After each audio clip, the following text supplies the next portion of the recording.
Fort Wayne's recently formed Legacy Committee handed out its first recommendations tonight. The committee says 2 projects are worthy of getting a combined $1.8 million from the city. News Channel 15's Randy Spieth joins us with more on those.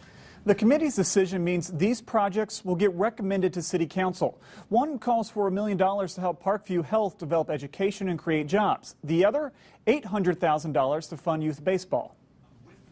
The 9-member Legacy Joint Funding Committee found its first projects to support and send to City Council. Ones that have a return, that the city and its residents will get something back from that. Both of those projects had elements of that. The first is in education.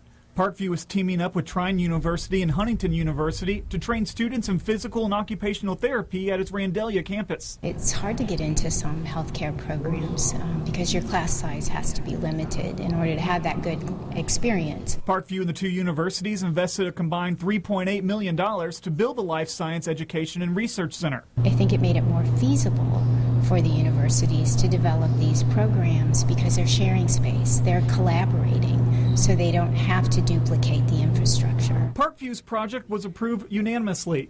Only 6 members of the committee approved $800,000 to fund 3 new baseball fields with artificial surface infields, in the hopes of bringing more tournaments to the World Baseball Academy. The impact it's going to have on young people here in Fort Wayne is important, and we know this community cares about youth and families. The Academy still has to raise more than $1 million to make the new fields a reality. But leaders at the Academy said Legacy support will get others on board. We know with a yes vote from Legacy and official approval of that $800,000, that's going to be a big confidence boost with all the foundations and donors to help us.